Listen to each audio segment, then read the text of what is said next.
It is hump day. It's 8:15. Welcome to Island Tea. AZ, my man. Hey, good morning. How are you doing, Jamstar? How's I'm doing everything?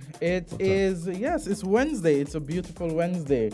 And so we are, it's the 19th. We have, the family report at 9 o'clock. We also have members of, Netball here at 9:30. St. Kitts and Nevis, I am told, celebrates its 50th anniversary, having won the netball, the Caribbean netball competition back in 1973. And so 50 years later, we have one person is going to be in here to talk about, netball in the Federation of St. Kitts and Nevis. Back when the superlatives were almost always good. Mm-hmm. Nowadays it's like, oh, it's March and we have 1 million people dead. With a population of 50,000. You know what I mean? Yeah, talking about that, the candidate for the People's Action Movement, Natasha Gray Brooks, she did a live yesterday speaking about the water situation that we have here in St. Kitts and Nevis.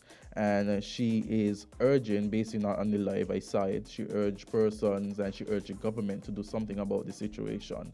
We realize that there have been communities in St. Kitts and Nevis that are without water. And, the situation has been there for some time. It has been there for some time, but I think it has gotten worse over the last few months. And I don't think anyone could disagree with me on that. No, that the situation has gotten much worse than it has been over the years. Let's just, my thing is, like I always say, right?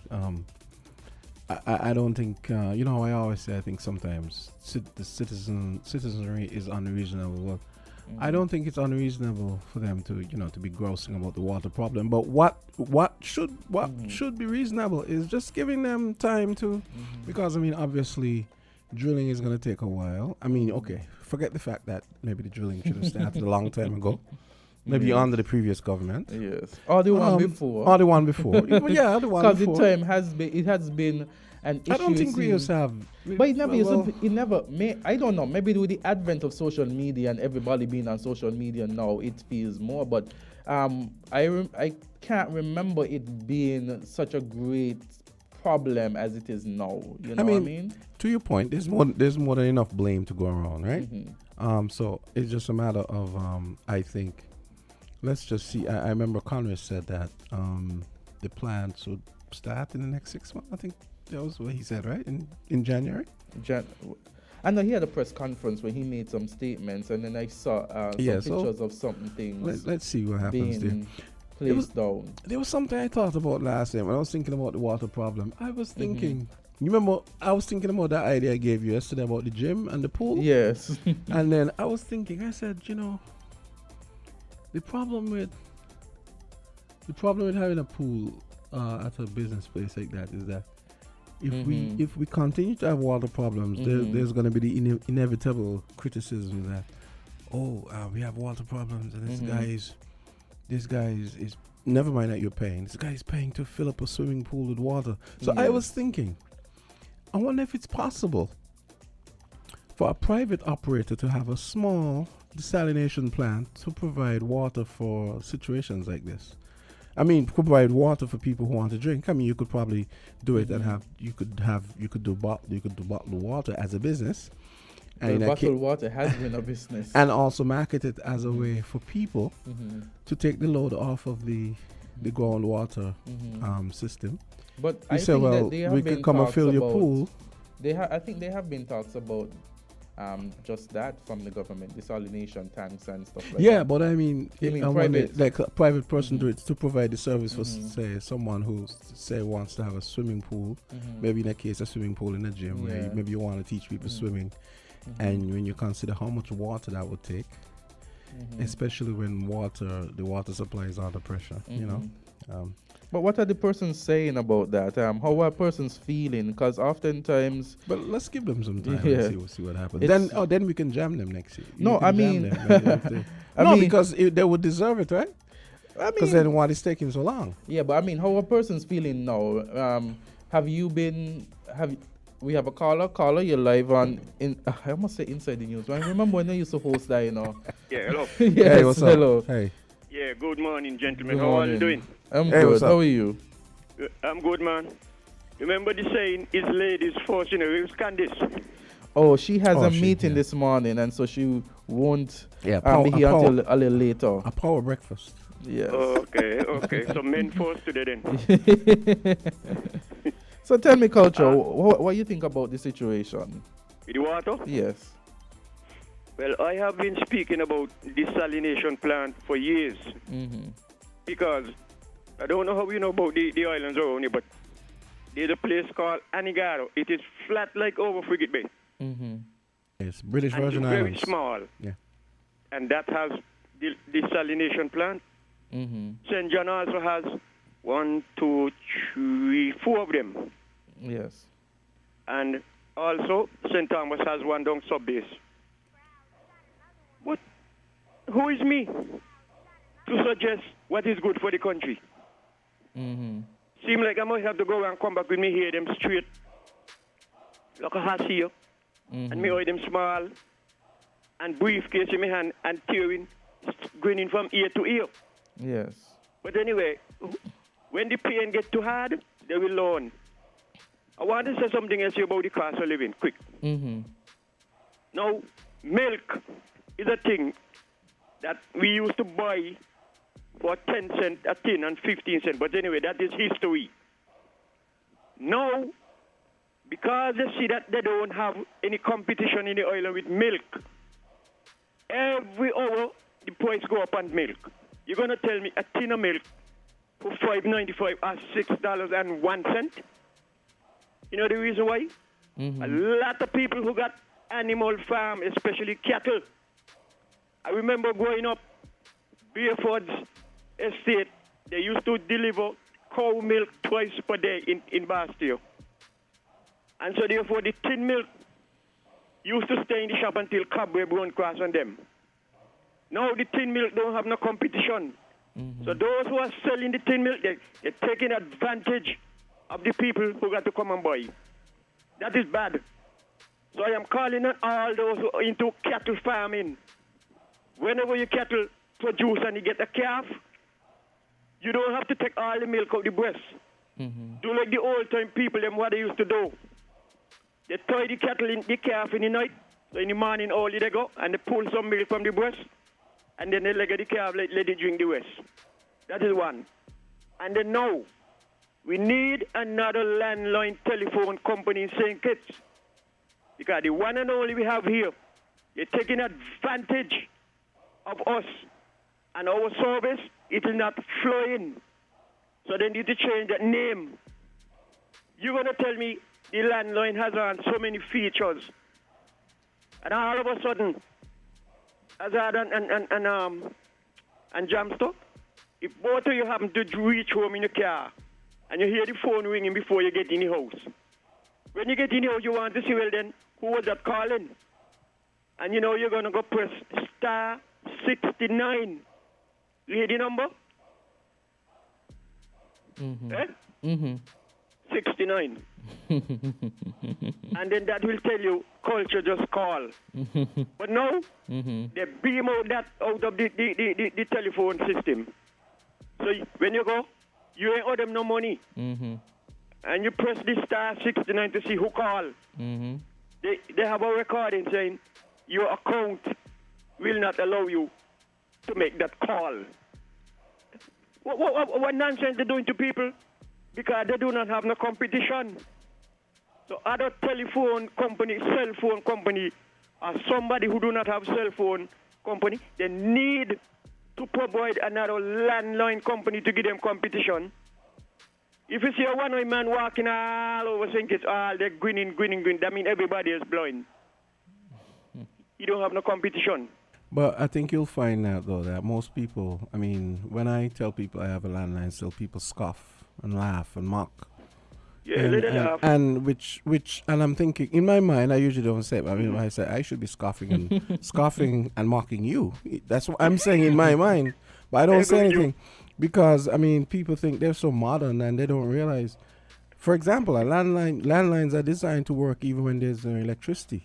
That's right. I don't know if people realize that. I realize more than that.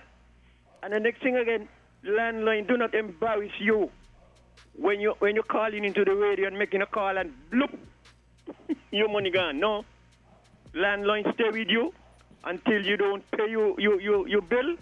Then they put on the barber scissors on it. But all those who tell you, listen, we may want a landline. You want a line? I better get back a landline for sure, because just like what you say, jam stop. Even when there is no electricity, landline is working. But the thing though, I don't think most people, most investors would find that there's a promising business case for having another landline company. It would have to be probably a cell phone company that has landline service as one of its. I don't think. Well, you see, that's because no landline is here to keep this landline foot to the fire. That's because they will continue burning up people. It's because me and you are in the minority in seeing the utility of the landline. Okay. So I don't think that would happen. It would be good, but I don't think anyone who did a business study on that would find it unless they decided they were going to do a campaign to get people to. Let me interject here. Some people might say, well, sorry. Get landlines. Well, the business for the landline is not as much as the mobile. But as long as you run in business, a landline is more than important. That's true. More than important. So everything has the but and the if.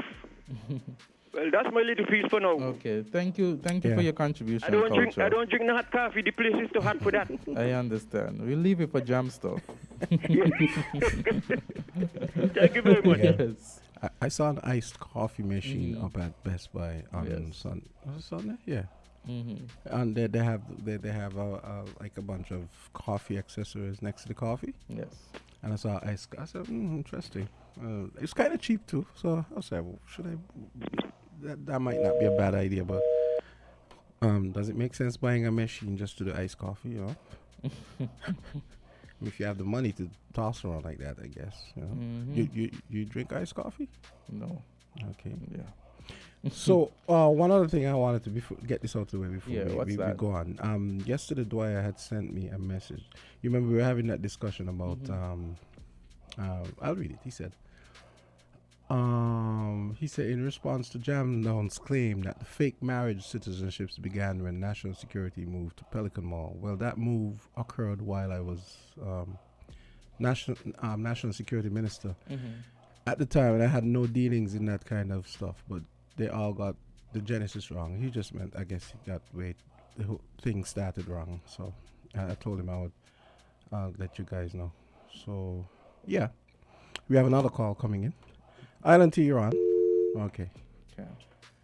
So yeah, what else? Well. Here we go again. Okay. Island T, you're on. Good morning. All right. Good morning. I was just listening to you, and a technical note. You need electricity to run. Yeah, but not much because 50 volts. Yeah. Everything, they all carry 50 volts on them when they're working. Yeah, no electricity, exactly. They do not work. Yes, they do. If you don't have, let's say you don't have the basic non-fancy ones they work. No, your basic telephone system requires 50 volts. 50 volts is sent out from the telephone exchange. Yeah. And all the lines carry the 50 volts. When you answer, you loop. There's a loop that answers the phone, connects you. Yeah. The old landlines work on electricity, and it's generally 50 volts DC. Yeah, that I know. But what I meant was, I know that even when electricity goes, they work. But then I know that power is being supplied by the providers. Okay. Yeah. But that was not made clear during. That's true. Thank you, caller. I made it sound like I made it sound like it was. Okay. Goodbye. Yeah. Okay. So in Trinidad and Tobago, it has recorded its third case of monkeypox. So apparently, The health authorities on Tuesday urged the population to follow all protocols regarding the spread of monkeypox virus as they seek to manage the outbreak in Trinidad and Tobago. So there was a statement by the Ministry of Health and said that the country has recorded its third case. And of course, additionally, 2,800 doses of the vaccine were procured to be administered to non-sympathetic close contacts and healthcare officials in any facility where a patient would be warded. So they have the necessary treatment to deal with the matter, but they have already confirmed 3 cases. Trinidad and Tobago is now the 113th country to record active cases, and that the Ministry of Health is a self-limiting disease. Okay. Yeah. We have another call. Okay, go ahead. Caller, go right ahead.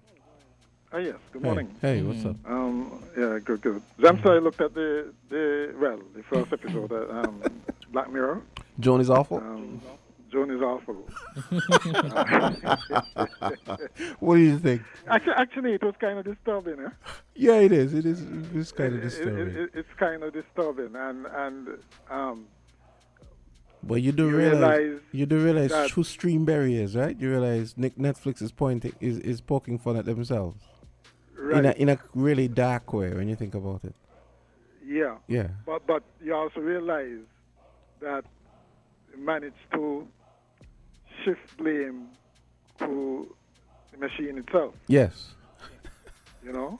Yeah. It's as if, after all, the machine didn't create itself. But yes. It's as if all who wrote the algorithms and so on to get it to do what it did, Yeah. they are blameless. Yes. And that in itself is dangerous. Actually, when the tech giants had the meeting about AI and what's coming and how it should be dealt with, at first I thought they might be overblowing it. But if in fact things like these can happen and different people can react differently, then really and truly they really should be sitting down and deciding what is to happen in the future. What I found interesting. No, what I found interesting, Brooker, the guy, the showrunner, he said when he wrote that story and he submitted it to Netflix, he said he fully expected them to fight him, and he was shocked. And they came back and said, "Sure, go ahead, shoot it," because he said because you realize the Streamberry stuff was very in your face. You see the S come up on the show, which is just same kind of font like the N for Netflix, and he was clearly poking fun at Netflix, and they actually were down with it. So he said he actually found that a little disturbing. Well, guys, I'm glad that you guys found the Netflix film entertaining. But you realize where it might go with everybody can possibly have their own personal shrink. Yes. And that's really disturbing. But yeah. the water situation, I don't know what to say with it. I don't think enough is being done to alleviate the situation right now. Desalination and so on going to take a while, and I fear that when the rains eventually come, and they will come, okay, and things improve, we just kick the can down the road again and not deal with what we need to deal with, which is, I still think, is making sure that we have individual storage capacity so that in any emergency, regardless of what it is, drought, hurricane, disaster, any emergency, we have a supply, at least even temporarily, of that very basic thing that we need, water. Yes. Right? I think we absolutely need to move faster. So when do you think the first plant might be finished? Because I have no idea. I have no idea. I mean, I have no idea, and it seems as if they're hesitant to say as well. Okay, because I imagine it just can't come overnight. And so in the meantime, You have real people enduring real suffering for this basic of commodities. And then there's a drilling. I mean, we're made to understand that some drilling started as well, right? And we're not sure what they will find. That's the thing about drilling. Okay, and two, I mean, bearing in mind the problems that Nevis had with that company, so much so that it apparently has ended in litigation. I wonder why they were selected again. Oh, so it's the same. Wow. Okay. Yeah, it's the same company that apparently they gave what I think might have been 3 million or something like some millions to drill in Nevis for water, and they didn't come up with anything. Well, according to the premier, they didn't deliver anything, and so they have to carry them to court. And with that background, you wonder why. Well, I suppose it was a case of being desperate to get somebody to start doing something, and that was the quickest route. But that is still so iffy, right? But I maintain that if we had individual storage, the problem would not. Yeah, that's a good point. I think we need to start focusing and it can still be done. That's the whole point. Yeah, we need to start focusing on when we build in to have the catchment centers and those kind of things. Make it compulsory. Yeah. Well, but that even that is futuristic. But yes, we should do that because we should look at. It shouldn't just say, well, yes, desalination works, and so we're going with that, and that's it. No, we should look at all. No, I'm all for the mix of solutions. Right. Yeah. Right. Yeah, Definitely. That's what we need. But in the meantime, we have a situation. I would have called it a crisis. Maybe some people don't regard it as a crisis, but certainly to those who are affected by it, it is a crisis, right? You can't tell me that basic water that you have to cook with, clean up with. That could easily lead to health emergencies and so on.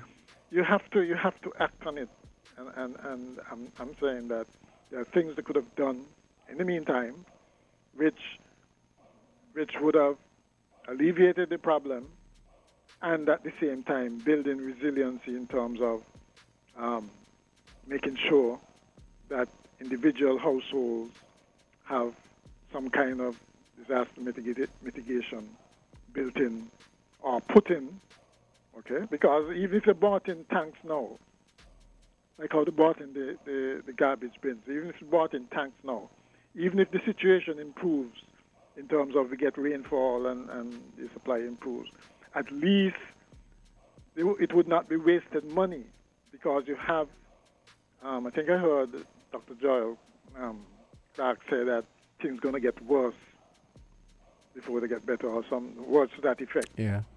So since if you know that, then take some mitigating steps. Yeah. Take some steps to make sure that we're prepared for when that happens.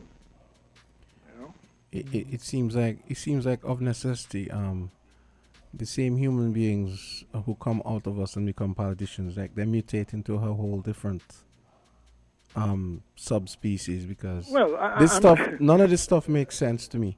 You're telling me that they hired the same drilling company from Nevis that presented, so basically they made the company fail upwards, and then they hired them to I just don't understand. And then again, that thing over there, that speaking of which, what's that thing called, the geothermal thing, why is that not off the ground yet? I just don't understand. I just don't understand it. The thing is, they have given some dates, and all of them seem to be passing, and nothing. I don't understand. It's just very strange to me. Yeah, I suppose from the outside, when you go in there, I suppose there are issues that you meet that. So then be right? transparent and forthcoming and tell us what's going on. Yes, exactly. That's the whole point. Okay, Yeah. a deadline passed, it hasn't been done. At least come and say why it hasn't been done. Okay. And they'll find that most people are reasonable if you just level with us Yeah. and tell us the Right, truth. exactly. Yeah. Right, and but at the same time, there are some things you don't excuse. You keep on excusing something, True. they're gonna keep happening. True. You know, so pressure, just like water, pressure makes water go uphill. Yeah. Yes. You know, I think pressure needs to be exerted to make sure that something is done about this. Yeah, Okay. because it has gotten extremely worse. Yeah. All right, we have another call. Let's take Okay. this. Caller, go right ahead. Good morning, Hi, Jamster. what's up? Good morning to you too. Is not only Jamster Good on the morning, line. sir. Good morning. I realize you have done it more than once though. Second time I thought it was an oversight. Okay, it's amazing. You know, the water situation is not really a quick fix thing because it's in my mind that it would have been done already if it was a quick fix. And first, I must commend the fire department who have been very good in their responses in delivering water to the people, especially at Upper Kayan, Sarah Bowie, to that matter. And they've done a good job in delivering water. Even if you deliver one bucket to me, I give you credit because you make an effort to do something. At the end of the day, we must look at the situations that the ministers who are in government, the name minister means servant, and the prime minister means chief servant. They were elected to serve the people. And in serving the people, no one can do a better service for you. If they fail to let you in that service, you must consult the people of which you are serving. And if you're consulting them and you're in touch with them, you will be in a better position. Like, I think somebody made the comment a while ago that let the people know, explain to them what you mean, explain to the people. How can you treat people as if they cannot understand what you are saying or what you are trying to do? Who you're trying to serve. Say, this is the position that we are in. This is the direction in which we are going. It's part of the Speak culture. to them. It's part of the Don't be culture. their master, because if you try to be their master, they're going to turn around and master you out of being a servant for them. We live in a The very problem is that it appears to me that we can help more and do better than what we are doing. We might be doing good, but we could do better. Why don't we make the whole island a ring main system where we could change from one area to another? If you have plenty, take some from you and give me some, because we could spread it around the island. One ring main. We have what you call island ring main and the electricity system, and it appears to work well. You could cut out Kayan if you like, you can cut out Keys, you can cut out Lodge, whatever you like, and still send electricity down to St. Paul's. That's a good point. It might be a hard thing to do, but it might not be such a difficult. I am not an engineer, and I'm not claiming to be one. The other thing is that these ministers of government, something wrong with us. There's a fellow they call Bobby, and he normally say, something wrong with the people of St. Kitts. Something got to be really wrong with us. How could we have personal and individual businesses that we invest in, and a minister can sit in a meeting with you and tell you that let me take off the minister hat and put on the lawyer hat? A minister who's supposed to be serving you, who's supposed to look for means and ways to find things easier and to enhance your business. That you invest in monetary, time, your fiscal, your face, and everything in the business. And the minister going to come and challenge you. For what? The minister should come and say, hey, look, you are doing this business. This is what I see that will be able to improve your business. Can we go this way? What can I do to help you and aid you in getting the business done? That is a position. Because, Jamster, if you have a business, your business is to serve the public to get more income. And if you get more income, because word of mouth spread around that you're doing a good job and you're giving a good service, and people will come to you. You know, As Carlo, of today, going forward and putting everyone on notice. Do better in the business of which you do. Because if you fail to, you will be judged and found wanting. And the time will come when a reckoning will come. As I don't want to make a Yeah, point. you know, but as you said that about the ministers, and so I know there was a meeting yesterday with the tourism minister, the tourism persons, and the taxi drivers, where some rules and regulations were being suggested to be put in place in terms of, you know, taxi drivers not being able to solicit persons as they come off the ship and stuff like that. If I'm correct, that is a job. yeah, if I'm That is correct, a job to solicit. I'm That is a hearing that job. there will be a numbering system. Let me give you this, mister. Let me give you this. Yes. I operate from the circus area. Uh-huh. And I say to some people, may I help you? Would you like some transportation? Would you like to get some assistance? Yes. Information is free. Transportation is available. Mm-hmm. And I saw a lady there standing up. And tell you the truth, I really didn't say anything to her. And you know what the lady said to me after I finished?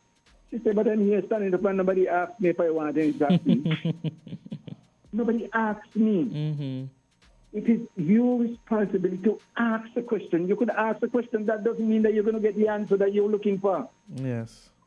And I apologize to her because I asked somebody else should have asked her, and somebody else she should come up and ask too. No, you are selling a business, and you must be polite and approach. And if somebody said no, you say thank you very much and have a good day. So I get it But I get it from the conversation that you're a taxi driver. So how do you feel about?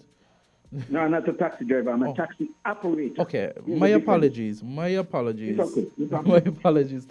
You're a taxi operator. How do you feel about these suggestions, therefore, when it comes? I mean, you've said it already with the that you should solicit. I mean, for me, my father is a taxi driver, so if you don't solicit, you're not gonna get away. my father is a taxi You're in a driver. business, you know, you invest in a Well, business. When you operator. go to the bank, the bank is not telling you what you do from what you ain't do. They say, hey, look, you bring the money every month. I don't care where you get it and how. I'm still going to be working.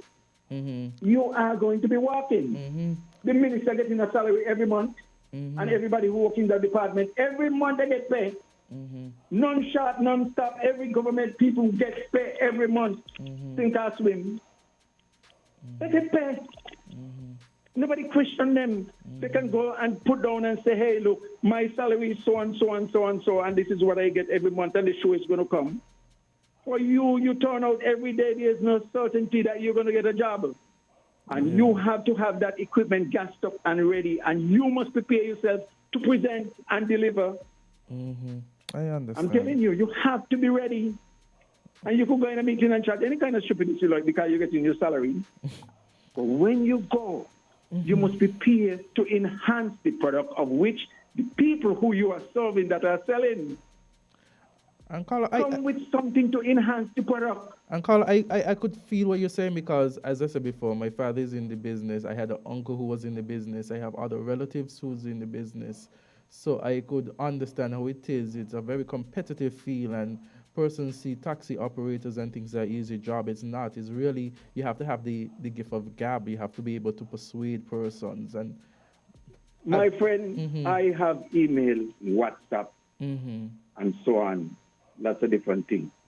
And my thing to be full with communication and come back from feeding and referral. Yeah. Because people refer and send back people to me and ask me to meet them and so on and different. You know why?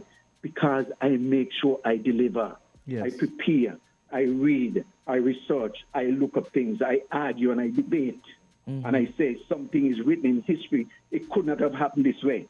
It should not in mind that it happened this way because history is his story and he's telling it the way he sees it. Yeah. And so you must bring it to your own home dialect and your own twang and say this is possible and this was possible. Some things that they say could not have happened. And you're not foolish because you could read and you could understand and you can think for yourself. You don't have to wait until a minister comes to tell you. You could teach the minister because he just get in the position, you just elect him. People should learn something every day. If you fail to learn every day, something wrong with you. Something is wrong with you. How are you going to jump in something and pretend that you know it all? You don't know. I know enough to know that I don't know enough. Don't treat taxi operators like children. You can't do that. You cannot do it. They are a family, and they represent a family, and they represent friends, and they represent associates. They represent household, and they represent payment, and you are not the employer. They are self-employed, and they are not your employee. So speak to them like an adult. Indeed, the Don't go in a politicians. meeting and throw things in their face and say, this is what for you, and you're handing out. But You discuss things with Lorenzo, them and say, hey, what do you think about this making your business better? Don't come and say, this is what we're doing, I and if you agree. don't like it, get out. Yeah. No, you can't do that. I You think- can't do that. I think the That is why politicians. not one of those fellows will come on the radio and take any calls from anybody. They will not do it. Why? Why are they scared? They come to you when they want the vote. Come back to the people and say to them, this is what I'm doing, this is what I can get done, and this is the reason why it's not being done. Talk to the people. Don't wait until 5 years and then you start to fix road and patch up this and do all kind of thing. You cry out for one administration who are leaving and say, don't worry, they're leaving. And when another one comes, they start giving you mud and telling you sugar cake. You're not foolish. I think I've said enough. Okay. Because sometimes Well said. better things Yeah, I are less mean, than I said. could I could Don't have a good understand. I could understand because you're in the field, you feel it, and so you're just expressing what you have felt. And who's better to express what it is than someone who's actually there experiencing it? But you see, one of the points I wanted to make was we live in a culture, we live in a very hierarchical culture, a classist culture actually, which is very top down, and the politicians get it twisted. They think that they're our leaders. They don't realize they're our servants and that they work for us. And until that gets straightened out in their heads, we're gonna always have problems because they tend to look down on certain people, farmers, taxi drivers, for example, because of that top-down mindset. Go ahead, caller. Go ahead. Good morning, so true. Good That's the morning. same thing. I'm so agree with that last caller. There's our someone. I telling a lady the other day, no. They don't handle them. I say, space there them is to handle. How you gonna handle? How we could handle one another as friends? Tell us one another what we want. And when you look, we still service friends because we get vexed with one another. When we get vexed with them, tell them what you said too. I'm not approved of it at all. I hear the talking last night say, but give them 250 out to each head of people. No. Yeah, what the gentleman saying he's a long-time taxi driver. Operator. Yeah. The man said, no, they're supposed to come. That's when I heard that they clicked me and say, what happened? They had a meeting. No, man, you because you see, you with somebody wrong, you maybe a gold bling, watch out, maybe a bling, to him next way when him Rolex, sorry, and so on. You got to look for your people who really won you last year. You really stop get corporate favor. That is corporate favor when it's them people they have, you know. And as they get it, they laugh after you, you know. Anyhow, they get it done. I may turn understand again, they have a setup, want to set up saying, let the people them go, come and shop first and go touring after. No, you go touring, then you come back and shop because you got a lot of time to expound, right? You might walk around, even you want to go somewhere else again, even before they're done. Some people go touring and there's some and I want to go to the beach still, and they go and relax till the time to go. So they need to over them, Miss Marsha, beg you wake up, you know. So they're not bling you, or you know, you're too young or that. Wake up. They put you there for a reason. Because that is, as the gentleman said, that's what they want when they run wild on you. So they say, got them. You know, they feel like they run wild. It's time for we to get all these things up, run, have the red and so on, and point to farm. And when we laugh, I just brush it off. Yeah, if a red mark put you, no. We got to speak out. Them is the one, look out for our best interests. So that's the last say they're going to do this, they're going to do that. Do what you're going to do. Say what you say. Say what you say, I mean what you say. We need to wake up. and don't take this book come. And you know what I heard again? They don't have like a folding chair for you to sit. So now I don't tax you. I don't put on my band and you gone in there, they're going to pull chair for you to sit when you look. And maybe I forget you want my customer now, you're going to leave you. I got to give you back your money. And introducing you to you. Nobody say you can't introduce to jewelry because that's what you open for. Yeah. Business is business, but everybody want a business out of the same thing. You want the business from the boat. The taxi people want the business from the boat too. Yeah. But you know what happened? Everybody believe sometimes the brain is bigger than bigness. Yeah. And I ain't trust them there, you know. How I see now, I get a case about them, eh? The bitter bad. They're doing a lot of wrong thing when people won't expect they will be doing. Well, they go Calcutta, they see what they're doing down there. Okay, caller. Thank you for your contribution, caller. Thank you for expressing yourself.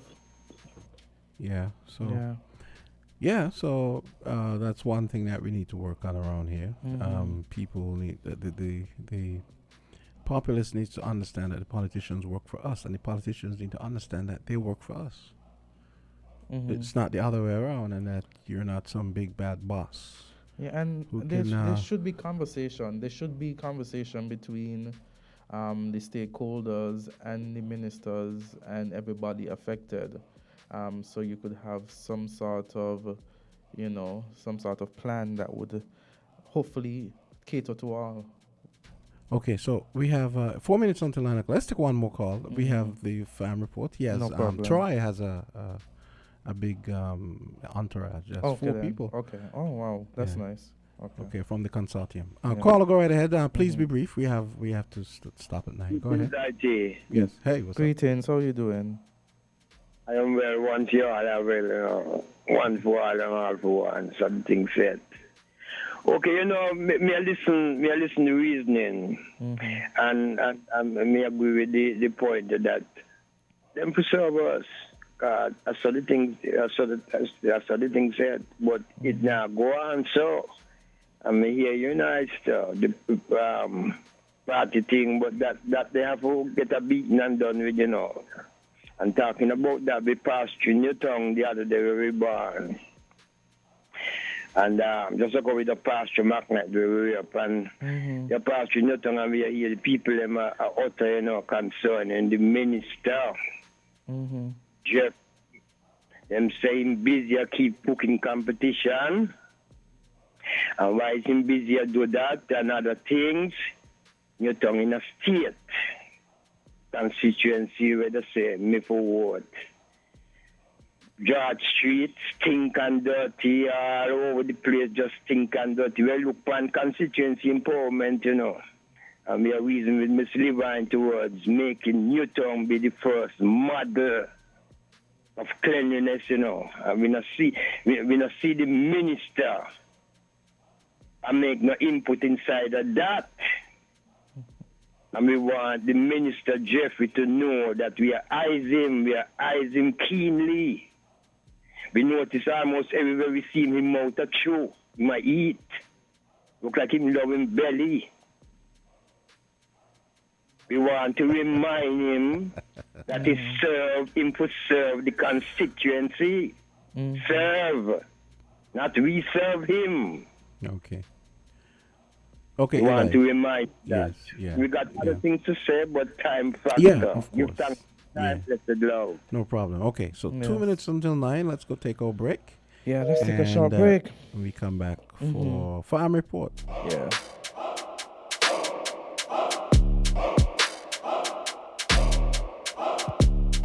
WINN is 98.9. 98.9 is Win FM.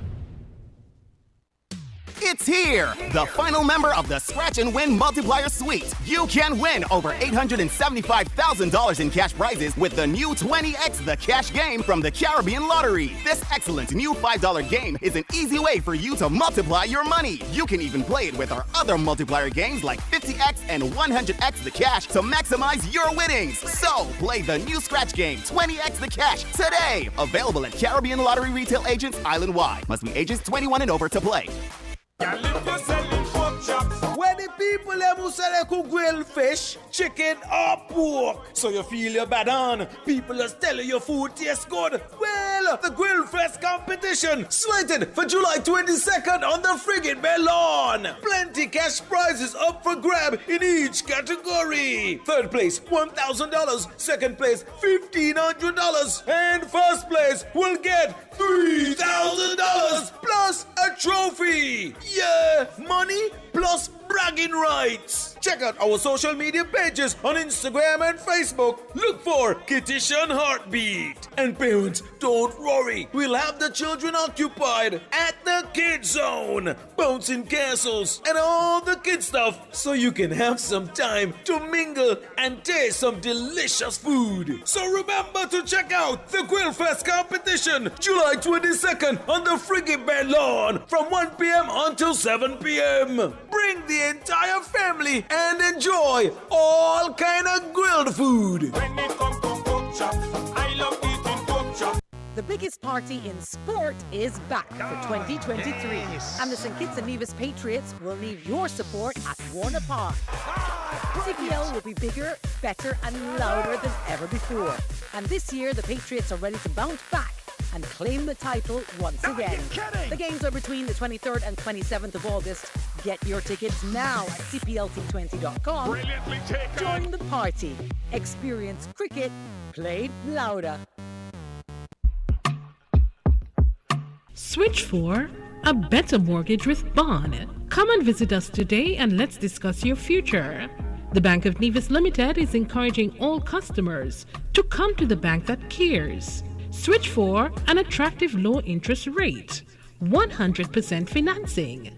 Yes, you heard correct. Additionally, up to 30 years repayment available.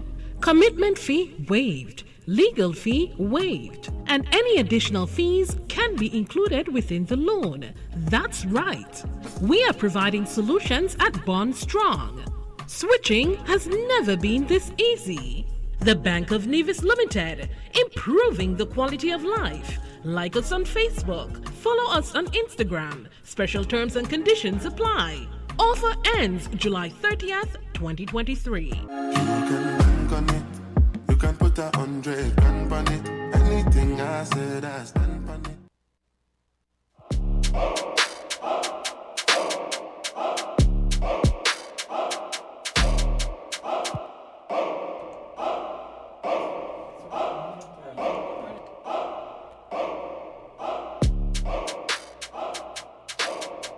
2 minutes after 9 o'clock, it's time for Farm Report. We've got Troy Flanders and about 1,000 people in there. Not 1,000, 4 people. Troy plus 4. Troy Flanders, members of the consortium, and Candy just joined us.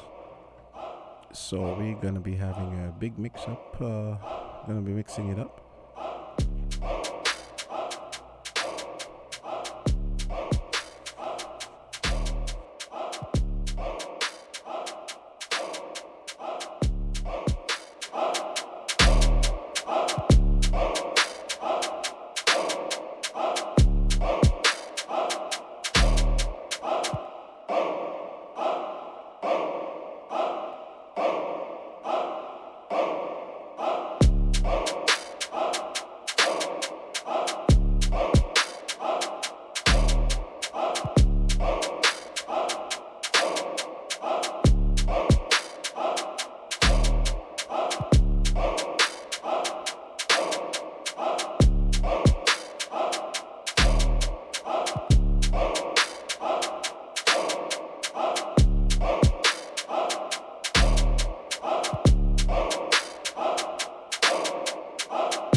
Never sounded like this. Radio never sounded like this, sounded like this. 98.9 Win FM. Win FM. Okay, so we've got our panel seated, and it's all about the Farm Report. We've got Troy Flanders and his team from the consortium.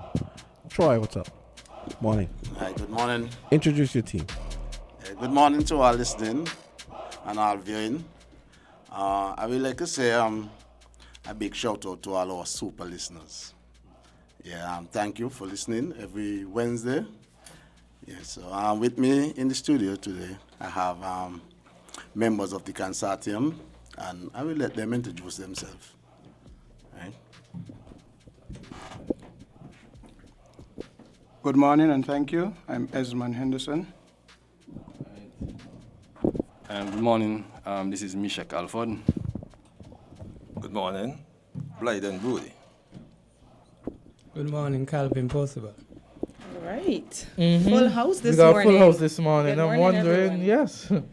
How is everything? How is everything as it relates to the farmers in St. Kitts? I can't even say St. Kitts and Nevis because I see that they're two different operations. Morning. Morning. Well, I think I could start off briefly. I think since the last time I was here, I think Troy came on after me, but we've had some good in terms of conversations. In the last meeting of the broader body of the consortium, we were able to share some good news. Awesome. We had an opportunity to reach out to a member in the banking fraternity, and we had a sit down about 2 weeks ago, and we were most welcome. And the conversation went along the lines, well, too good in our head in terms of like you expected some resistance, but yet you were so well received and so accommodating. And so the entire leadership team or senior team of that fraternity really sat with us and sharing what we were discussing. And we had, from both sides, expressing the willingness to partner. And so that kind of rang in, a good note that we could share. And so we are going to have follow-up conversations and dialogue and also proposals presented in that regard on behalf of the members going forward. I think also too we were able to share with the broader membership our website so that they can see some of the work being done so far, which will come as a tool to advance our voice, but also to share their products, their services, and so on, and to provide some form of support to them going forward. And so with that, we had left that meeting, still though with a little bit of taste, because we really would have wanted to have the opportunity to go back and speak with the ministry before this meeting with the general body, because that was part of the minutes of the meeting prior.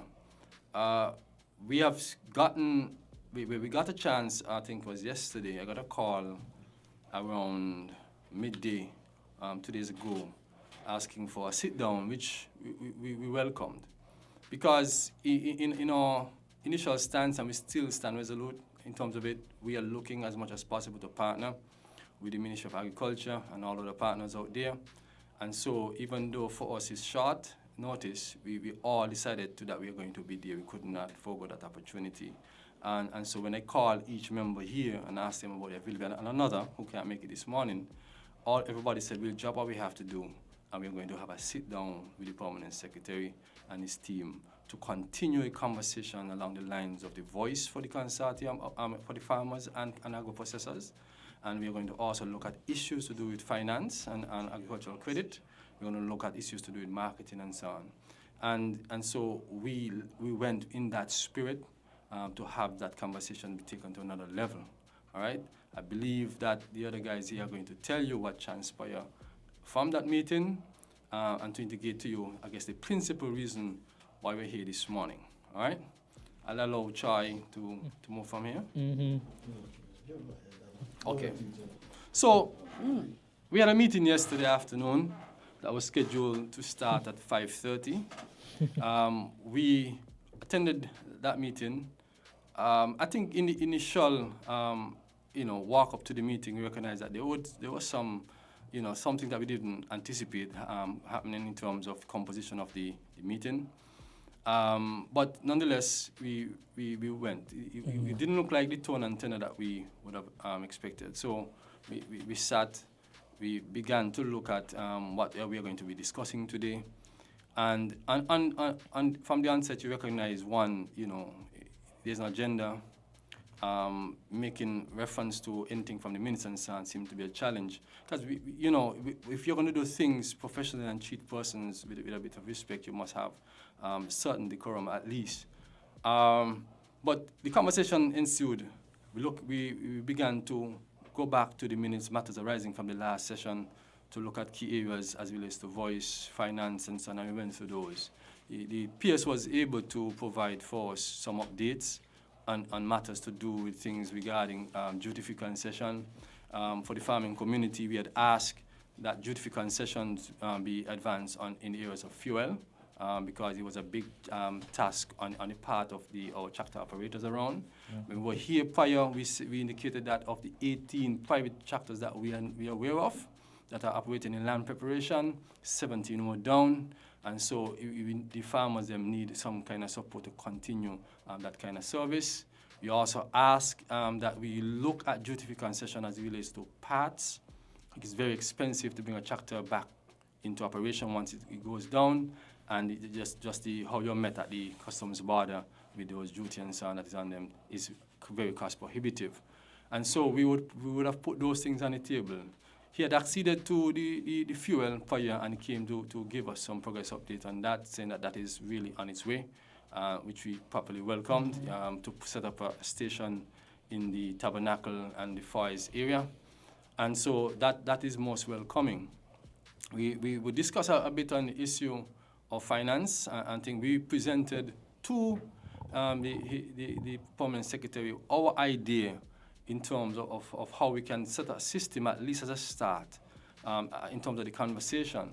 We propose that some of money be set aside, that not for farmers and agribusiness persons to access directly, but set aside as some form of collateral or security to help the bank to gain a bit of confidence that when farmers and agro-processors approach the enterprise, that they can get loans of low interest and that those loans can be revolving or be pre-approved and so on. So we presented that idea and we asked for his support and the support of the ministry in advancing this kind of dialogue with us, coordinating, in some cases facilitating the conversation with the bank in order to add the government's take on it and make sure that we are on strong footing. That is something that he would have indicated that we would come back and discuss a bit further in more detail and more pointedly. And that is something that we all could agree with, because that's something that we think can do. I think this is a kind of a diversion from what has happened in the past in the sense of just putting out stimulus packages of 10 million or 30 million and so on, and then you just go and access, and then you don't know, you can't see the effect of that kind of stimulus in the farming community or in things in a whole term of infrastructure and all these things. So we're saying is you have a fund that is there that can be put in a trust or something of that mechanism with a memorandum of understanding between all the different partners, and you flesh out that as we go. We look at those two issues, but always we put forward the matter of a voice, having a policy and advisory board for agriculture. We look at that kind of briefly. That as well we would have indicated is a principle, a first in terms of our ask more than anything else, because it helps to inform what's going to come out of the other areas. That again, the result was that we're going to have to meet again to work out the full schematics of it. But what we were proposing in the first instance, at least, there should be somebody for livestock, somebody for crops. Right. As a farming community, you should also have some technical person in the field of agriculture, right? Some expert of some kind, somebody perhaps in finance and economics, and fishing. We were saying even to bring in that as a start. So to just to inject here for 1 sec, you guys basically presented a set board that you would like to put in place and plans that you would like with deadlines? Well, we were discussing what it would look like, because we only had an agreement in principle, meeting prior. Mm-hmm. We would have had to go and basically sit down and work out what would it really look like so that it can be presented maybe as a cabinet submission or something. Mm-hmm. All right, and so we were hoping that, and that conversation at least was going well. because we have already said that the process is not going to happen overnight. Right, and so if it take a year from now, it take 2-3 years from now, at least let us act in good faith as it relates to this. Now, no one person or entity has all the answers to provide on this, and so while I might be proposing certain things, I don't know the conscience on your end. At least I don't know them intimately, and so it's only in the meeting of minds can we really resolve some of these issues, and that's what we've been calling for. Let us meet. There's a difference that I wanted to highlight, because oftentimes in the media, you hear that we are consulting with the public, consulting with members of the farming community and so on to get their feedback and their comments. We are long past consultation. Consultation doesn't material anything much for this community. You're looking for participation, involvement in this process. That is why we are saying it's absolutely critical and necessary that farmers be part of the decision-making process, at least to have representation in that mechanism. And we want to be part of the design for that as well. Right. So everybody that's around the table today, they're representing different sectors? Because I noticed that your consortium has grown. I'm proud. I'm happy. I know the work that Troy especially has put in from the get-go. And so when I came in this morning, I could barely get a seat. I was extremely happy. I don't mind standing if it means that we're getting work done. And so I was wondering if I see there's one particular one that's making a lot of notes. I'm really impressed. So I wanted to know if everybody was from a different sector of agriculture. Like, do we have a livestock? Do we have this one reminded us of fishing? So not necessarily. You have a mix. I received a document from the ministry some time ago that gave me the farmers on the island, and show majority of farmers are mixed livestock and crops. You'll find that a lot. That's a predominant position, right? So we have majority of crop farmers here, I think. Yeah, crop farmers, two of us have livestock in some regards. But what you're seeing here essentially is part of the core team that really started off the process, right? It's just a subset of that core team that started off. Also, one development that I kind of missed is that we understand that 2-3 years from now, maybe none of us will be in the leadership, and we understand that but we're going to be here to continue to provide the guidance and the strength. And that is why we started the process of reaching out to the carpets, because we believe that this is going to take not just individual voices, and even the corps need to come in the leadership, not just coming in on the floor, but in the leadership of the organization, because they have their own body to look over, and they must be able to give representation as much as possible. Normally, we would have liked to walk, but you don't have enough space here to walk with some of the carpets. Lionel Stevens was here some time ago for SPACs. He is a member. Next week we just have another panel. Yeah. So he is head of the SPACs and so on. We have persons like Solomon and a couple others. People from the poultry has already come in to be a part of this and so on. And we have had a meeting sometime 2 weeks ago, I think it is, where we met and we looked at what we are doing, went through detail and so on, and took questions and so on, and reach their membership, reach them as about how they can not only get in, but lead in the process and make sure that their voice is also out there. All right? One of the things that you mentioned earlier, Mishak, and I'm happy to hear the figures, because Troy was with us last week, I think, maybe it was the week before, we were discussing this whole tractor issue, and it caused quite a stir in Radioland. We got a few calls about it, and so I was happy to hear you mention that there were 18. So 18 and only one was functioning. And then we were aware that a proposal was put in to acquire 3, but only 1 was approved. So is there any way to go back to the table to have another discussion? Is it final? And what are your plans to deal with that? Well, yesterday's meeting, and they can also support if possible. You said 1 was approved. That's the information we got. From the authorities that 2 was approved. So it's 2 now. Yeah. So we're up to 2. So All right. And that came directly from the PSN's presentation last night. Okay. Perfect. Okay, so how did the meeting go? Because you spoke about the meeting, you spoke about it, laying down plans. I assume that everything was receptive, or if not, then things were okay. You found that it was a meeting that was a productive one? The meeting was Going okay. It went well for a good bit. We look at and share the issues. Yeah. And so we started off very well actually. We're looking at matters to do with what is of concern to the membership, and I think we made it very clear early on that based on where we are at, members are kind of looking for something tangible, and so we kind of forced the conversation to go along that line. You know, I don't want to go scattered on all over the place.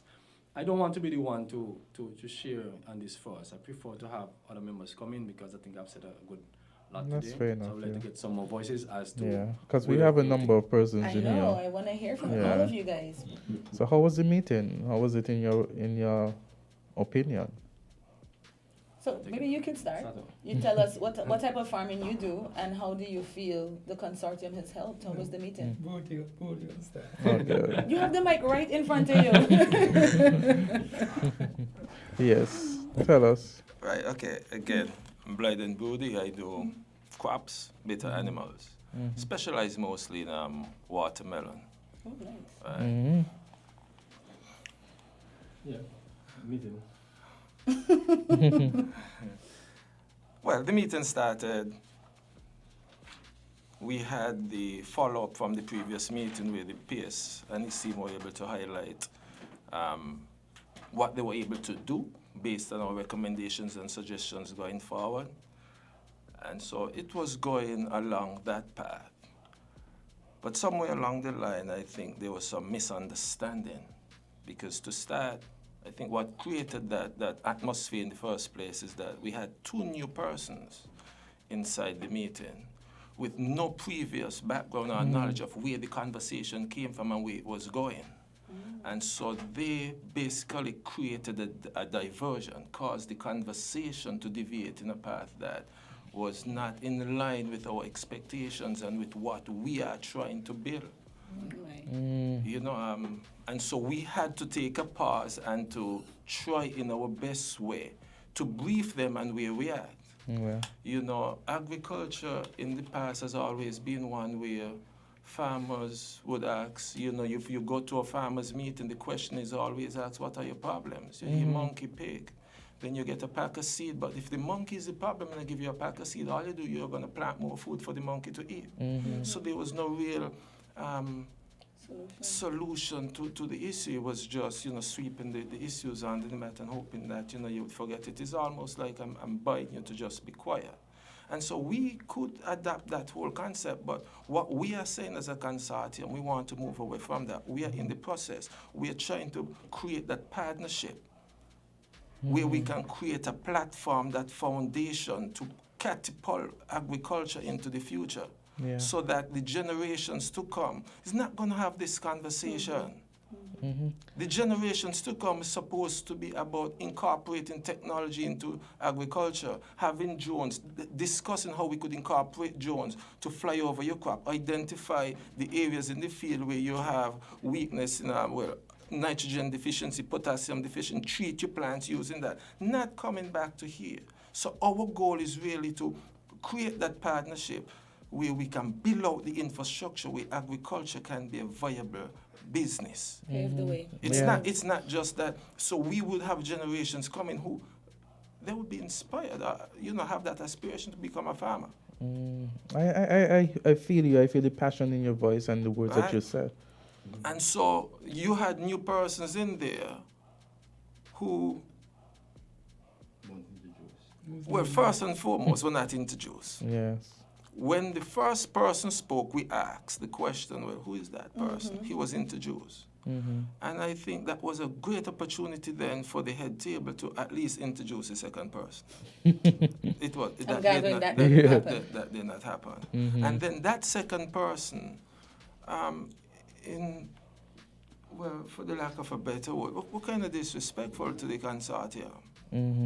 You know? And so we had to stop right there and explain to them that we're basically here not asking, because we can sit back and, you know, if we take a roll of plastic, you know, some free land prep, some seed and sit back. But what would that do for agriculture going forward?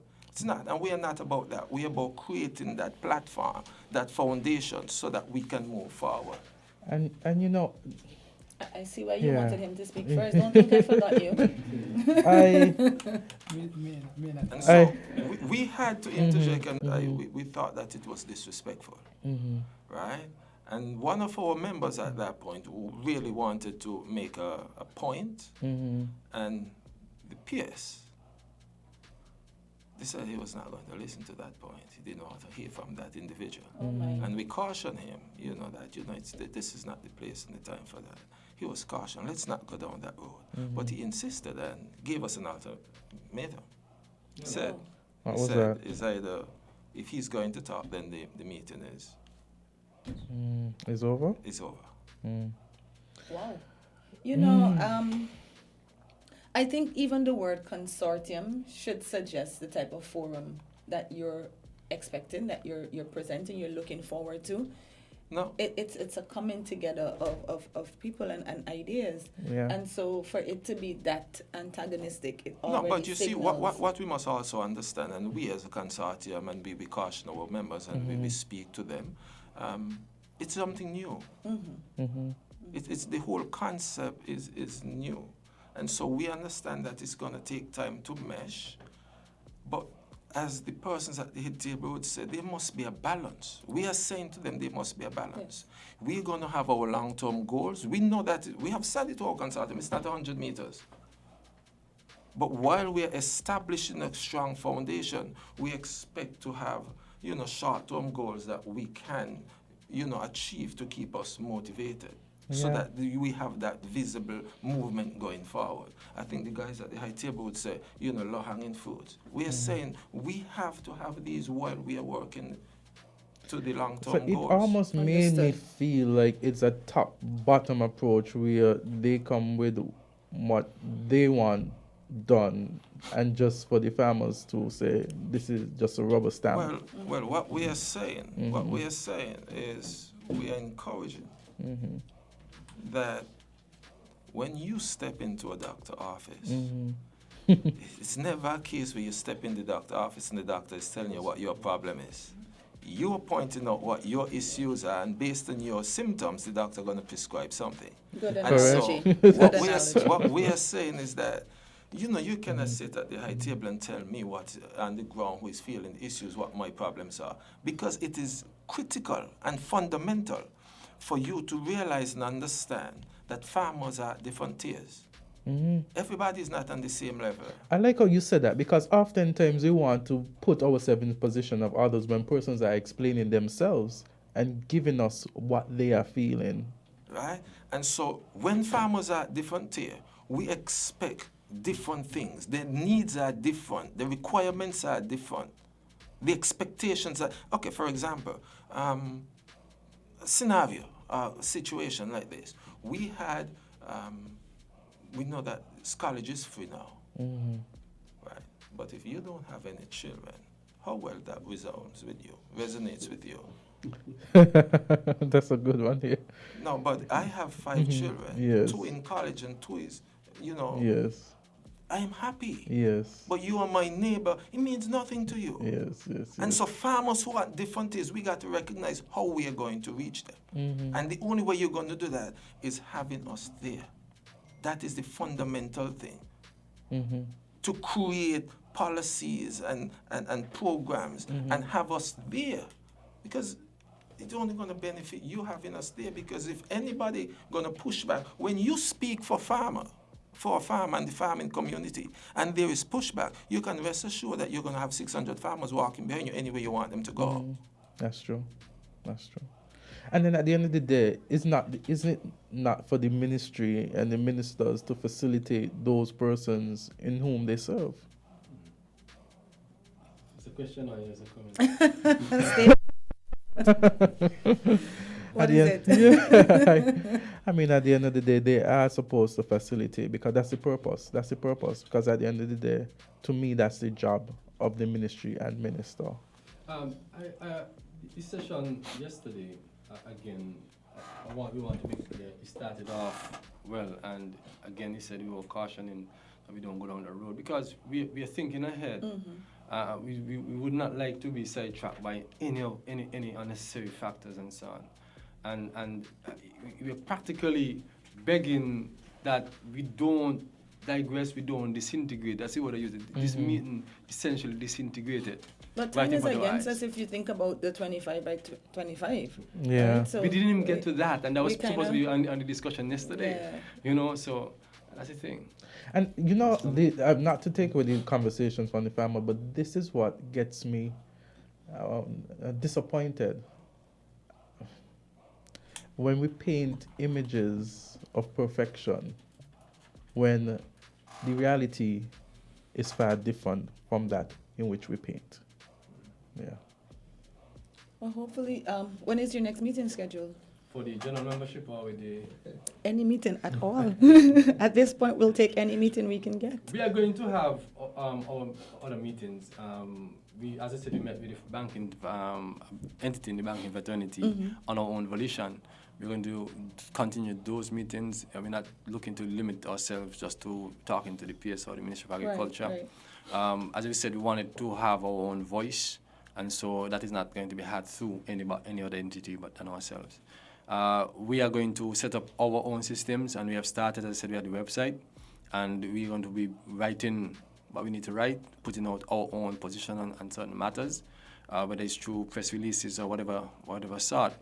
And so we have to make sure that there is a kind of sensitization that is happening out there in the public to understand this is, we might be cautious and saying that this administration, the government is very young, the PS is very young, and everything just started off. But the issues in agriculture is not.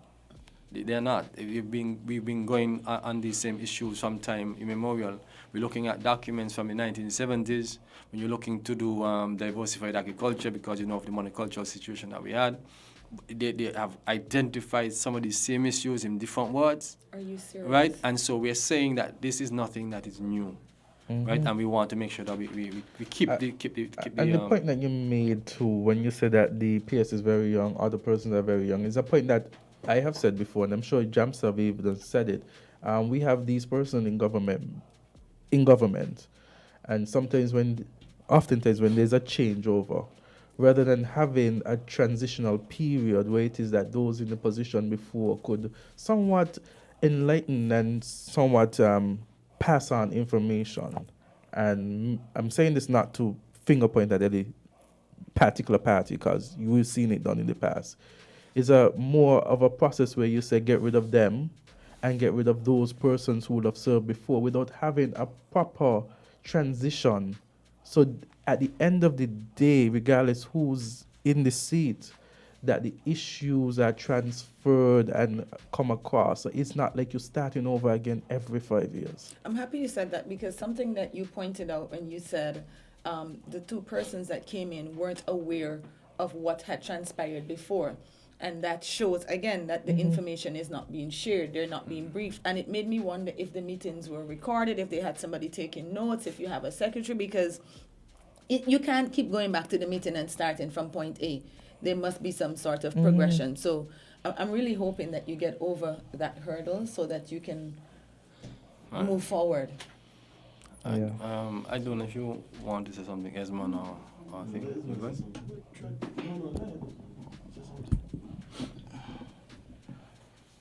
I kind of wanted to deal with a separate matter this morning because I bought some document to show, what it looks like what a tractor repair look like at any given moment. But to say that and that's the same discussion that we had last night.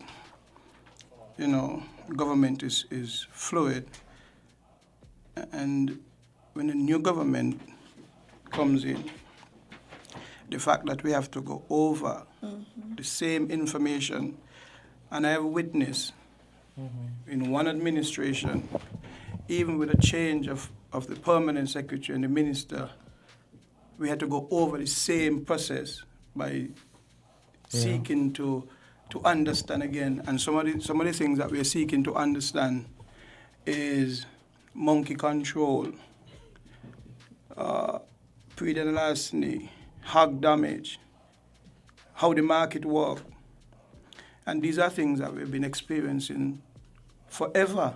And every new administration is saying that we have to go over the process all over again. And the question was asked last night, how long, how much can farmers endure listening to the same conversation over and over again, only to be told at the end of a political era that we're going to have a new PS and a new minister to start the process all over again. And those who comes in are saying, but you have to be patient because we just came in. But you've been there for 15, 20 years. Right. These are just parts for a tractor.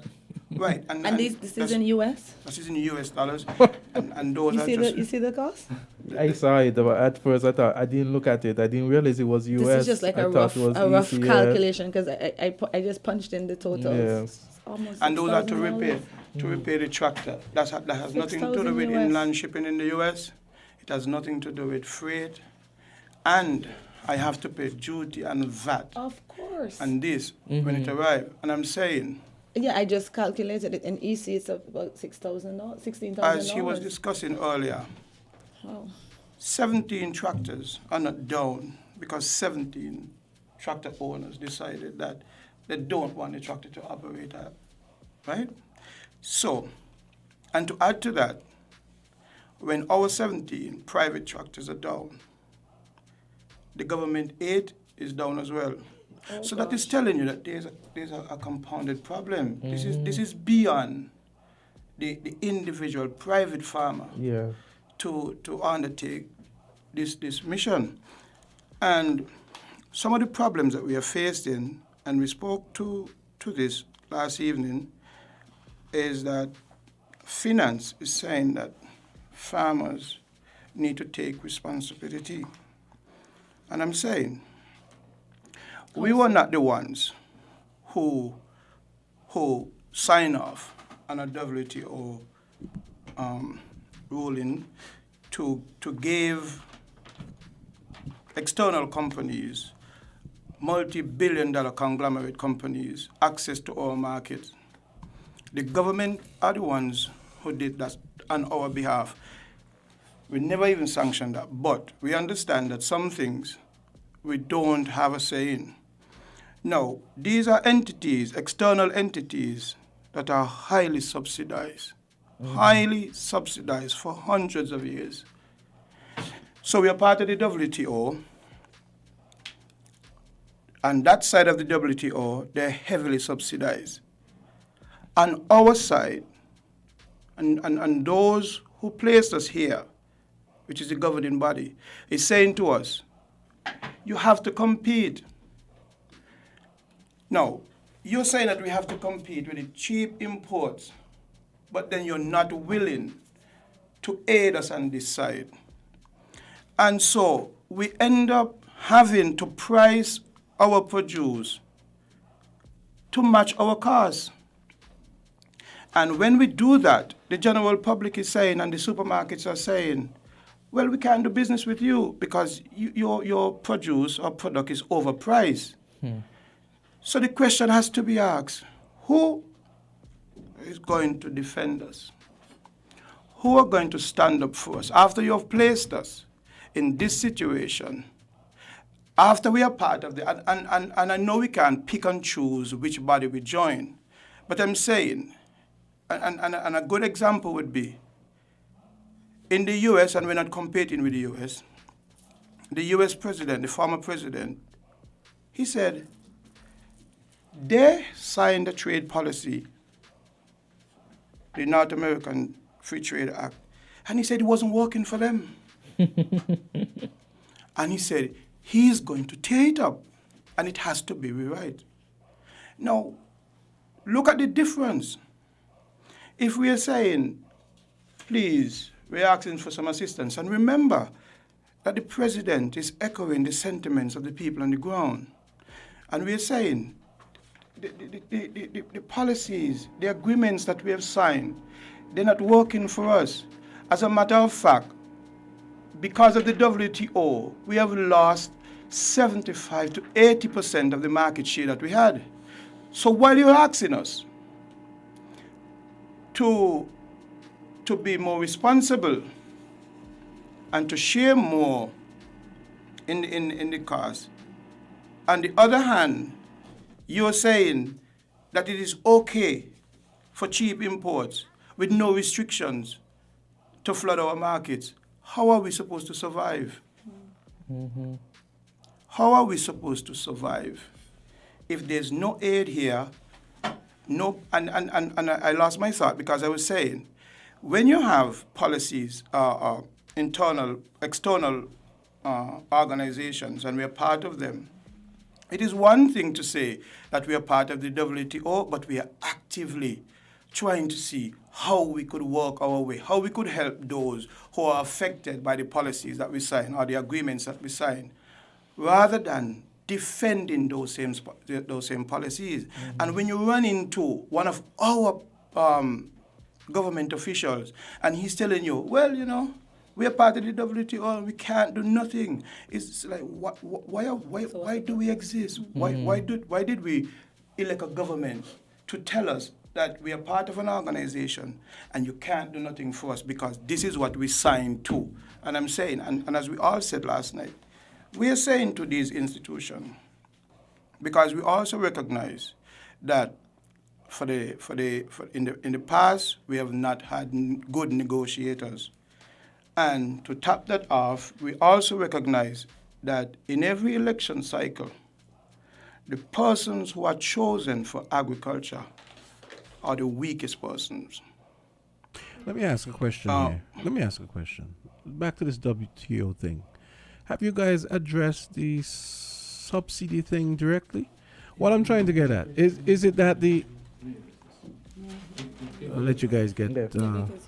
Hold on there, Jam. So Yeah, he needs the the headphones. headphones, Yeah. Just give him a sec, please. Go ahead. Okay. Repeat your question. Is it that the WTO rules rule out subsidies, national subsidies for sovereign countries? Well, that was one of the provisions that was made if we are going to receive international aid, that you can't be subsidizing agriculture. But you know, you realize that doesn't make any sense because the Americans subsidize the agricultural sector heavily, and the EU. So how is it that they are allowed to subsidize their farming sectors and we can't? Again, it comes back to our negotiators because, and it is scary when you hear our politicians are still trained and mentored by North America and Europe, because those are the ones who are defending these very same markets. And so I am confident that when our politicians enter into any discussions with any North American trainer or businessman, they're happy. They're very, very excited to see that we are just a go-along to get along type of people. Just accept everything. Who wouldn't push back against anything and who have no real defense for the people who elected them. And so what you have... Say something, Bodhi. Mm-hmm.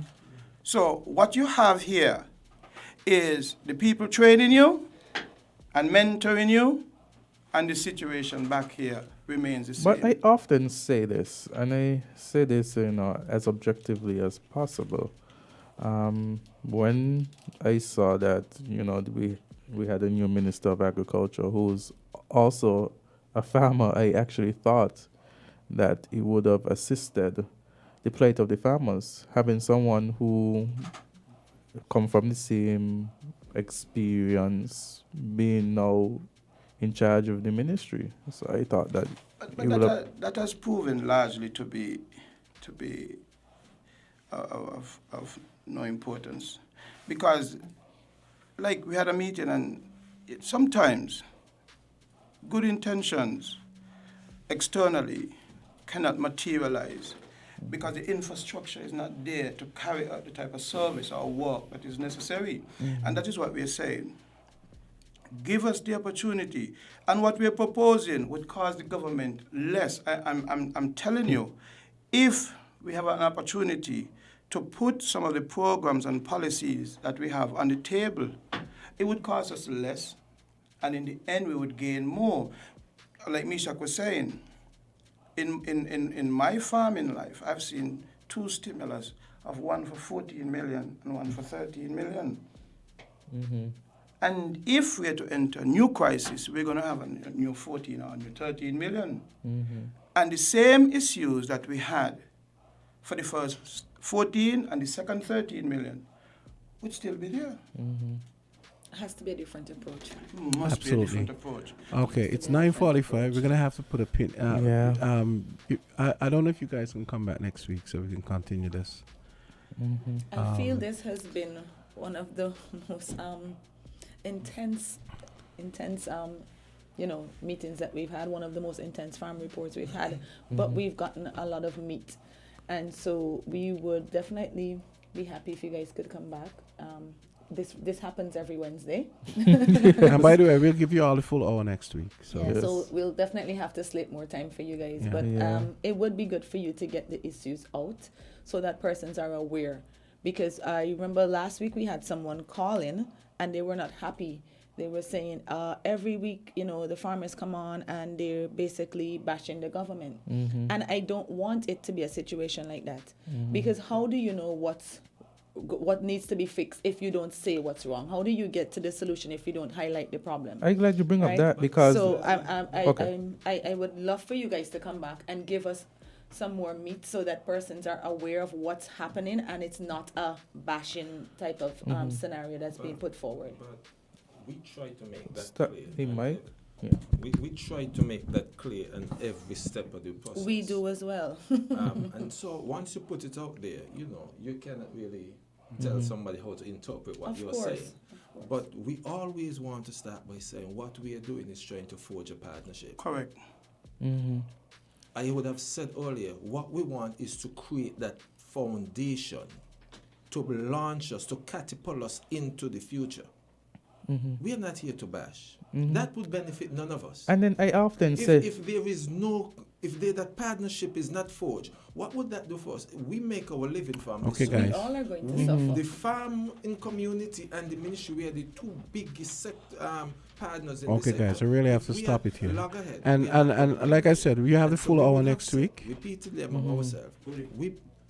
Go ahead. I was saying, you have the full hour next week. We couldn't even take calls. Okay, just let me finish the point, Jam. Okay, but you have to be brief because we have another segment. We would have said, we believe that this is our last best chance. That is how much confidence that we have said. So when you made reference to the minister, we have that. We came into it with that confidence, and we have said we believe it's our last best chance. Thank you. Thank you. Thanks to all Thank you guys so much for coming in this morning. Yes. And meet us back here next week for Island Tea. Yeah, and let no one ever be afraid to respectively air their views, respectively.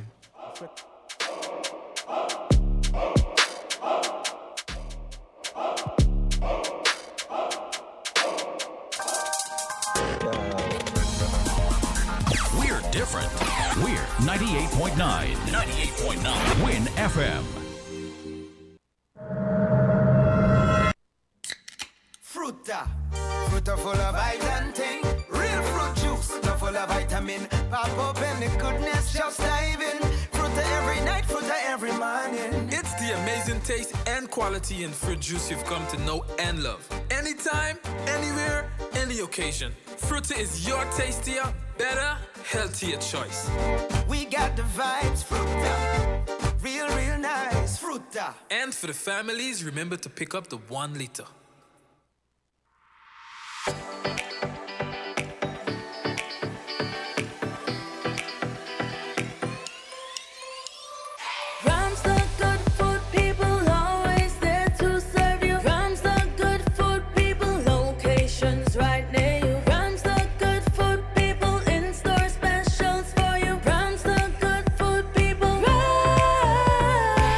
When you need better service, Rams is always here.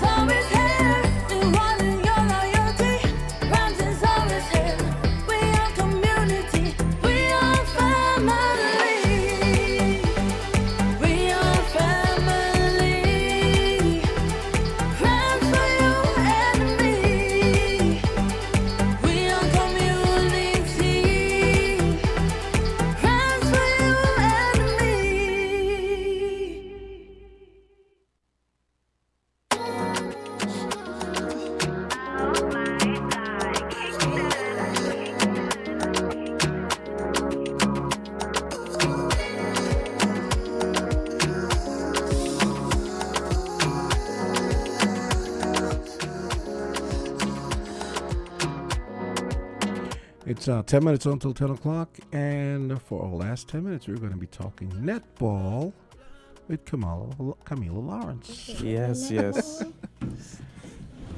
Hey, how are you doing? Good morning, Cam, and welcome. Good morning. I wear so many hats. I know. It's a lot. Yes. Including hairstyles. What you get that day. All right. So tell us, what are you here to talk to us about today? Caribbean Netball Champions. This is history that we've not paid enough attention and acknowledgement to. And a committee has been organized to celebrate both the 45th anniversary since we won in that time back in 1978 and when we won in 1973. So it's a 50th anniversary, a jubilee celebration, and it is fitting to not only commemorate but go back in history so we could have an appreciation of what was done. Agreed. If we're following the world news right now, netball is fast gaining a lot of attention. And for a time, as small as we are, St. Kitts dominated that space. Over time, we've seen netball fall off. We've seen other sports rise to acknowledgement, football, cricket, and slowly netball was sidelined. And so an organizing committee with persons who actually participated in the games then are around with others to ensure that we acknowledge, aspire, and take action. 3 strong words that signifies what this observance is about. So we want to acknowledge the contributors, we want to aspire, inspire young people to get back in the game, and we want to take action, meaning that these players want to be contributors, they want to be mentors, they want to see that the level of netball taken back into the sphere. So a week of activities is upcoming, and so this is just our first official announcement that something is happening, and it's going to be exciting. Awesome. Right. Looking forward to it. It's going to be exciting because there was then the winning spirit, and to then now we want to celebrate the legacy that was. And so we did some research and we found articles published in the Labour Spokesman back in 1973 and 1978, which gave me goosebumps reading because it was so detailed about the celebration and how our small island dethroned Trinidad, who was a long-standing champion going all the time. So you could imagine, and we don't behave. We small and we loud, and we're gonna make it a big scene, and so. See again, goosebumps. I know. So, but 1973 is a far way back. Yes. So we're working to bring it back to this level. And bring back the excitement. None of us was there. No, none of us were there. Thoughts. Exactly. Yeah, right? And for us to be able to celebrate those persons in a way that they're still here of the team, just 2 persons have gone on. And so it's important because we don't know them. We probably see them around and take the story for granted. But I had the opportunity to sit with them, and when they shared about the experience and how it was jubilation in the streets, they even had a public holiday the next day. Netball going on, man. Netball. Yes. And our generation, we don't have that experience. Yes. And if you guys know, the President Governor General was on the team. Yes. Oh, she was. Oh, man, you're going ahead. You're going ahead of me. Oh, Lord. But that's okay, because it means that somebody is aware, right? Yeah, And so our Dame, Her Excellency Dame Marcella Liebert, was actually named player of the tournament. Oh, wow. Hello, right? And then we have Gigi. and then we have big people, big women like Gillian Musgrave. She was the 2nd gold scorer for the tournament. Yes. 197 goals. What?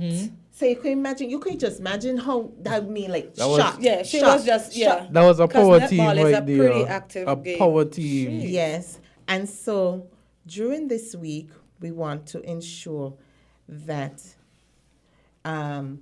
we tell you what is going to be coming. So as I mentioned, the persons who are deceased were officials, Pamela Tyson, and recently Earl Clark, who passed on. Wow. But the officials and they accompanied the team, and so we have the players who are still here, still want to be. To them is a big deal, and I could see why, and I'm starting to feel it as I had the conversations with them. And I feel this way who never play a job on netball other than primary school, because you remember then it was in the schools that we did that in PE in primary school level, and somewhere along the road it fell off. Yeah, because I've never played it in my life. Just watch it. Okay, it fell off, and so there's this effort to bring back. Let's acknowledge the players. Let's aspire to get back to the role, and let's take action. What are the efforts we're going to put in to not just commemorate this Jubilee celebration and the 45th year? Because as I said, we won in 1973 and we won again in 1978. And so not just to commemorate that, but to do some action towards it. So I'm curious, who are some of the players? I'm going Because I want to see if I know them. Yes. And then what are the plans? Great. Thank you for that intervention. So I don't want to get it wrong at all. So in 1973, the Caribbean Netball champions, and let me just put one point of clarity. Back then, Nevis had their own team too. So we had two teams going down there. So either way we win. Exactly. Right? The more the merrier. So nobody is going to be saying, they live off Nevis. No, we had two teams, and I'm sure they were part of the celebration because we came back on the same flight to get us. Hear me talking about we. I know you was there in spirit. Yeah, right? And so in 1973, the Caribbean Netball champions, the team members, May Hillary Francis Lewis, she was the captain, Rosemary McMaster, Gracie Hanley, Mildred Manchester, do you know that name? Thelma Phillip, Marcella Liebert, Gillian Musgrave, Rosalind Ralph, Sonia Warner, Joan Tuckett.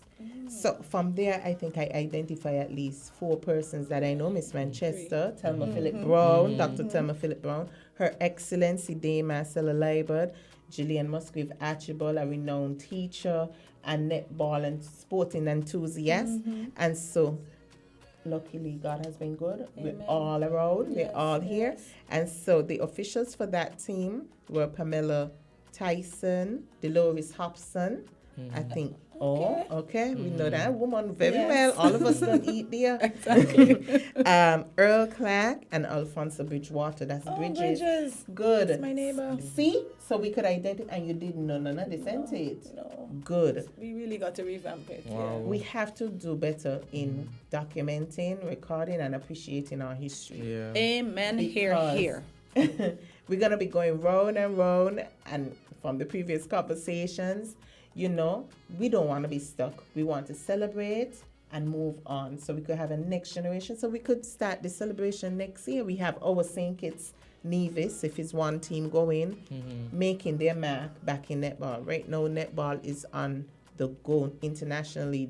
Watch some netball, you see. And they're making big money. Recently, one of those Jamaican DJs right now, he sponsored their teams. I saw it as the TJ guy. Yes, I saw that. The Sunshine Girls. Okay. So it means that there is value in putting, and not only will they feel the championship as individual players, but collectively there is the residual value of representing our nation. Yes. People are going to come to see where them small people come from running the scene. All the time. Every we day. run the players. All the time. Right? So in 1978, when we won again, the team for that period, the captain was Rosemary McMaster, Althea Ryan, Heather Pennyfeather, Nadine Glassford, Jennifer Byron Nero, Marcella Liebert, Dame, Her Excellency Carmen Vasales, Pearl Blanchard, Shermel Williams, Mildred Master Sergeant, that's Trent's mommy. I thought y'all would have picked it up. Yes, Joan Tuckett, Brenda Jeffers. Officials, Pamela Tyson, Yvonne Merchant, Alfonso Bridgewater, Arthur Jeffers, and Earl Clark. Wow. Right? this was no small feat then. And at a time like this, we should be eager to celebrate because we have our players here with us. And so we want to make sure that we celebrate grandly. And for that week, this celebration is going to be in August. So the week of the 13th to the 19th, there's going to be a series of events to commemorate the championships back then. Sunday, and this is tentative because we're still working it out and so on. So some of the events might change, some might be added, but we're looking forward to making it exciting, right? So Sunday the 13th, we'll worship at Antioch Baptist Church. Monday the 14th, we'll have radio appearances, media appearances. And on Tuesday, August 15th, this is a big deal, launch of primary schools competitions. The idea is to get back sports, the sport of netball, in the primary schools. You know, when we were growing up, they had basketball camp in primary school, football camp, netball camp, training and so on. And all of that has been lost. Basically now we just track and field, football, and there's so many other sporting opportunities, academically, scholarships, bragging rights for your country, revenue, cash. You know, there's so much opportunity. So we are hoping we can do better. We will do better. That is the action part of this mantra. So on Wednesday, August 16th, there's going to be a community give back day. The actual players will go about and look for persons who were either big fans or officials or were there for the team in some way. We're going to do some sort of community give back. And of course, on the 17th, Thursday the 17th, there's going to be an event. You know, we can't have this week without some netball activity. Right. So we're going to have a fun activity at the netball complex, the Pamela Tyson Netball Complex. And we'll talk more about that in the coming weeks. But expect to see some of the actual netballers maybe doing a 1-2 throw. You never know. New persons, maybe little community games, 10 minutes piece and so on. And of course, we may want to replicate the motorcade that was had back in 1973. So we may have a bit of that on the Friday, but logistically we're going to speak more about those things. This is just tentative. Right. And we'll end the week with a gala at Government House where there would be awards and appreciation and a ceremony. So the invitation will be open for the public to hear what's happening, how you could participate and so on. And I don't want to leave without asking for help, for sponsors. If you're intrigued, it doesn't matter how big or small, whatever way that you can help to get this message across, this celebration of our players, we'd be more than grateful to do so.